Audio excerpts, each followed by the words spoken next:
O quinto episódio da série do Loki trouxe aí um personagem novo, além aí de apresentar várias referências do mundo dos quadrinhos e também do universo expandido da Marvel. É sobre esse quinto episódio que é o nosso review de hoje aqui no Silverdices.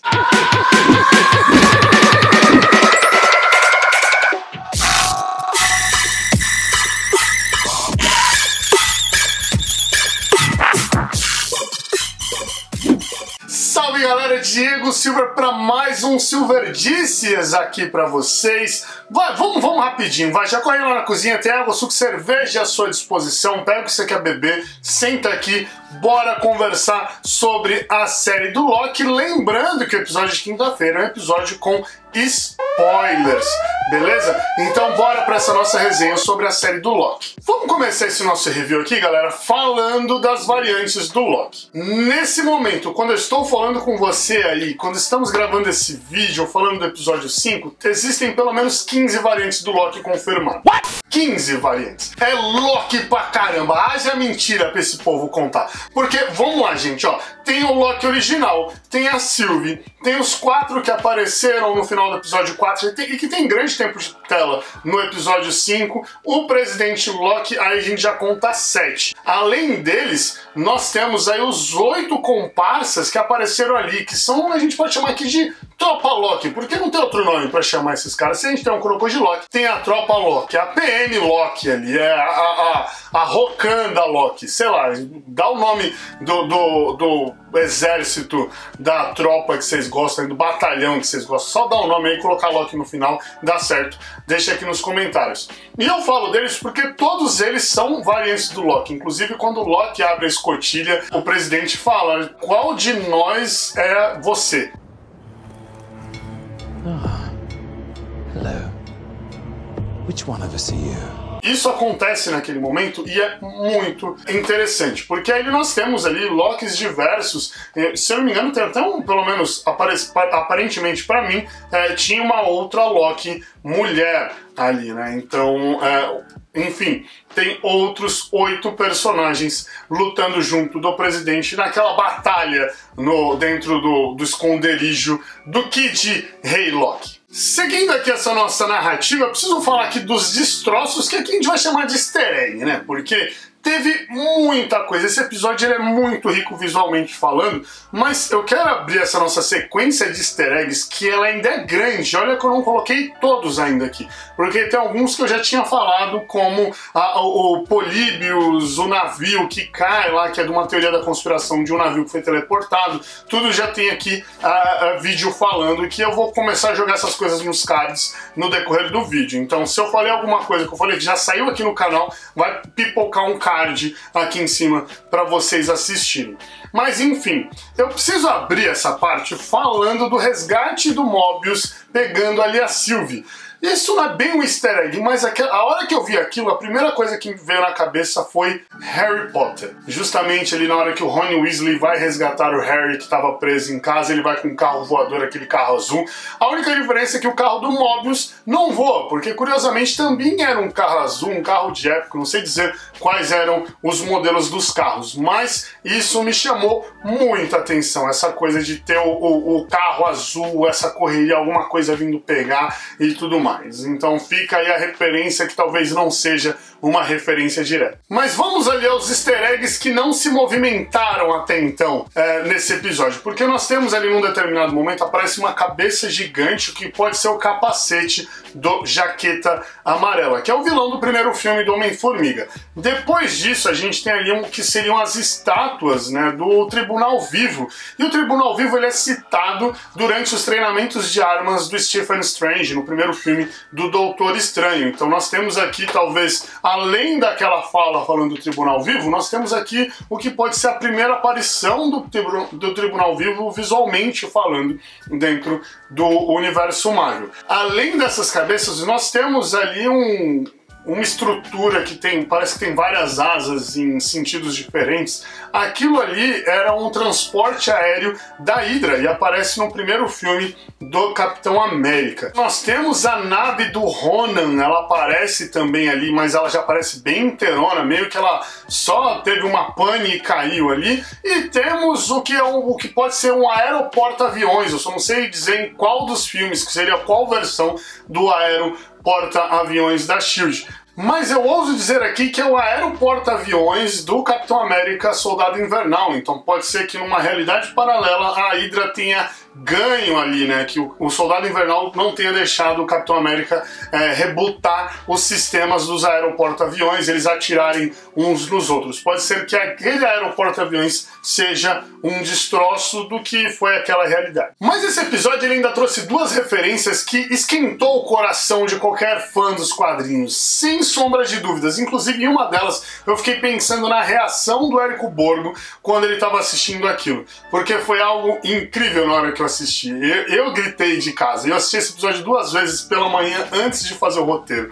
Então, eu queria ser o Borgodog para ver o Érico Borgo assistindo isso e gritando, porque temos ali o Trog, a versão sapo do Thor. E essa versão realmente existe, ela existe nos quadrinhos ali, onde, de alguma maneira mirabolante, o Thor, ele acaba virando um sapo, e aí existe um reino dos sapos que trava uma guerra milenar com o reino dos ratos. Então o Thor acaba se envolvendo com todo o seu heroísmo no meio dessa guerra entre sapos e ratos. Além disso, aparece ali o helicóptero do Thanos. Eles conseguiram colocar o helicóptero do Thanos nisso. E você agora, eu sei que você está se perguntando, como assim o helicóptero do Thanos? Então ele não tinha uma nave espacial cabulosa que emitiam rajadas de tiros que iam matar ali tanto seus aliados quanto seus inimigos. Não, ele tinha um helicóptero e tinha escrito Thanos no helicóptero. Seguindo essa nossa lista de referências, a gente precisa falar aqui de uma sequência de referências do Kang o Conquistador, porque vamos lá, ó,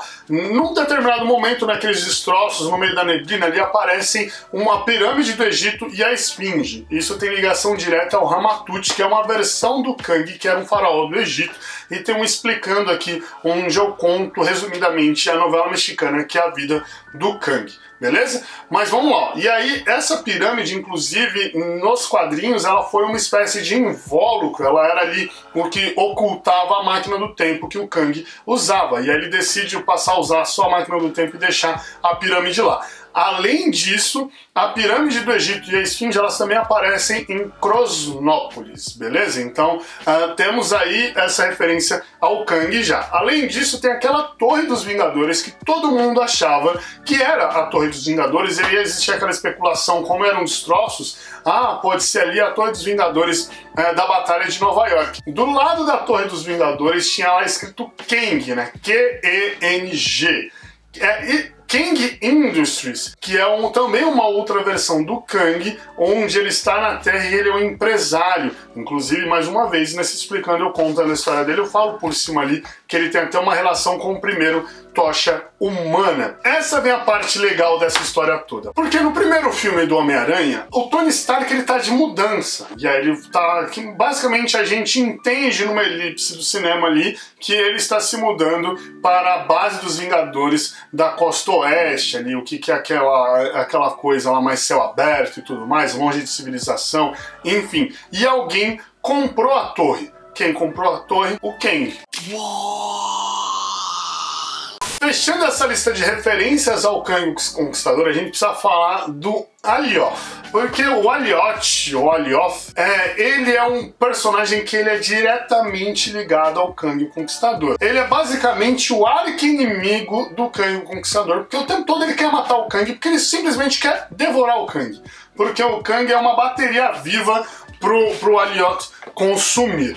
Beleza? O que acontece? O Alioth, ele é o primeiro personagem do universo Marvel e é o maior de todos que acabou se livrando dos poderes da linha do tempo. Então ele é um personagem que vive aquém da linha do tempo, né? É um dos personagens primordiais nesse sentido no universo. E ele basicamente se alimenta, como explicaram na série, né? De energias. Ele se alimenta de energias e massa. E os seres que viajam no tempo, eles acabam acumulando muita energia temporal, que ela é, digamos que ela é mais saborosa do que uma energia mágica, da magia, como aconteceu com o Old Loki nesse episódio. Então, por isso, o Alioth, ele é um inimigo direto do Kang o Conquistador, e nos quadrinhos ele já chegou até dominar parte de Krosnópolis. E o domínio do Alioth, ele é tão grande, mas tão grande, que ele chega a ser comparado a 3 vezes maior do que o do Kang. Então o impacto do Alioth na linha temporal, porque já que ele vive aquém da linha do tempo, assim como o Kang, chega a ser 3 vezes maior do que o do Kang, o Conquistador. Mas ele é basicamente um vilão pro Kang. Ele não tem as suas interferências com os outros personagens, existem, mas ele é basicamente um vilão do vilão. Então vamos lá, né? Continuando aqui esse nosso review, eu preciso destacar 3 coisinhas. Pra você que tá chegando agora, já deixa inscrever-se, deixa o joinha, ativa o sininho. Eu sei que você esqueceu de fazer isso no começo do vídeo, mas faz isso agora, porque é o único jeito que eu tenho de fazer esse vídeo é chegar em mais pessoas, esse conteúdo acabar conhecendo pessoas diferentes de maneira orgânica, o que é muito legal pra mim, porque eu produzo todo esse conteúdo, eu faço toda essa loucura de ficar fazendo vídeo, podcast, Reels, IGTV, porque eu gosto muito e eu senti a falta de ter essa conversa com outras pessoas. Fechado? O segundo ponto aqui é que o Old Loki é bruxão demais, viu? Eita, que o Old Loki é maravilhoso, né? O velho da van, bonzinho, é sensacional. A nós que voa, bruxão. E a gente precisa terminar aqui com essa terceira coisa que eu precisava falar, é que a Sylvie, ela não é só a preferida do Mobius, ela é a preferida de todo mundo. You're my favorite. Mas então vamos pro plot central desse episódio, porque nesse episódio nós acompanhamos ali, além do desenvolvimento da narrativa central, pra gente entender pra onde que vai o último episódio, nós também tivemos ali um amadurecimento animal do Loki nesse episódio. Isso também me traz um pouco do que ele falou no começo da série, que é que nem todo mundo é 100% malvado ou 100% bonzinhos. As pessoas nem sempre são só isso. E ele se mostrou que ele não é só malvado. Ele tá tentando ser bonzinho, ele tá tentando salvar pessoas ao jeito dele, que não necessariamente é, talvez, o melhor de todos, mas ele tá tentando, isso é muito importante. E ainda pensando nisso, a gente tem um outro ponto, que a primeira vez que eu assisti eu fiquei, não, isso não faz sentido. Mas depois, eu entendendo que são variantes, fez todo sentido pra mim. Porque, vamos lá, o Kid Loki nos quadrinhos, ele é bonzinho. E na série, teoricamente, ele é malvado, já que ele matou o Thor. O Old Loki nos quadrinhos, ele é malvado, porque ele é o Loki que conquistou tudo que ele queria. E na série, ele amadureceu depois de milênios isolado, porque ele fez esse retiro que ele explica lá, e ele tenta ali virar o bonzinho. Então ele basicamente virou um ser bom. Não por menos, ele não tentou dominar o que era esse universo e deixar o Kid Loki como o rei daquele domínio. E esse episódio, ele nos mostrou ali esse planeta, que aqui a gente vai chamar de Limbo, porque quando eu tava escrevendo, e eu ainda assisti 2 vezes, eu não lembro de terem falado exatamente qual era o nome do planeta e tudo mais. Mas esse planeta, pra mim, ele vai servir como uma salvaguarda de roteiro, porque por conta de mandar as variantes pra lá, de ter a possibilidade de um Kang existir lá, por que não, do Alioth estar preso lá por algum motivo, esse planeta ele acaba virando uma salvaguarda para outras discussões. Esse planeta ele pode servir ali para algo como o Blip, né? Tem vários personagens que eles acabam sendo resgatados nesse momento, eles têm simplesmente um salto temporal de 5 anos ali pro que eles eram, para onde eles estavam, para onde eles estão agora, que tudo é justificado, tipo, é o Blip, a tal coisa aconteceu, é o Blip. Esse planeta agora ele vai ser essa salvaguarda de roteiro para algumas questões Sim. E aí a gente tem um Alioth, que eu tô tentando entender como que ele foi parar lá. Porque, vamos lá, a gente tem, pegando a referência dos quadrinhos, ele é o primeiro ser a se livrar das amarras do tempo, da linha do tempo. Então, beleza, ele é um ser que vive aquém do tempo, se alimentando de energias e massa para sobreviver, e é um ser mega poderoso. Mas como que ele foi parar lá? É isso que eu quero entender, porque se ele é um ser que ele vive aquém do tempo, pelo menos nos quadrinhos, nessa história de que seria a origem do Alioth, dentro das descrições que a gente tem que entender dessa série, a gente tem que entender como que ele foi parar lá, já que ele é tão poderoso e vive aquém do tempo, como os Timekeepers tiraram um ser que é um ser primordial, que vive além do tempo, e prenderam ele num planeta X. Daí eu tenho duas teorias. A primeira delas é que ou ele está prendendo o Kang, e a outra é que ele está guardando o Kang. Ou seja, ou ele é uma espécie de carcereiro, ou ele é uma espécie de cão de guarda. Mas aí ele pode ser o Kang, pode ser os Timekeepers originais, pode ser aquele que permanece. E aí a gente vai entrar aqui num cis, que não tem nada ainda que a gente possa falar, não, é isso. Mas a gente sabe, como eu já falei aqui, os quadrinhos mostram, o Alioth tem ligação direta com o Kang, o Conquistador, já que ele é meio que arqui-inimigo do Kang. Mas beleza, chegamos ao final desse vídeo. Me diz aí então, o que você achou desse episódio? O que você achou desse vídeo também? O que você achou das referências largadas nesse vídeo? E tem uma coisa que eu fiquei muito curioso, por que tem tanto, tipo uma espécie de bandeja dessas bandejas de escola largadas lá? Eu não sei se isso incomodou vocês, mas em todo lugar que eu olhava tinha essas bandejinhas. E eu fiquei muito curioso do porquê. E elas estavam meio que empilhadas ali, né? Não era algo que estava, tipo, largado. Ainda assim, em todo lugar tinha, né? Enfim, deixa aqui nos comentários o que você achou desse episódio, desse vídeo e das referências do 5º episódio da série do Loki. Até o próximo vídeo. Um abraço.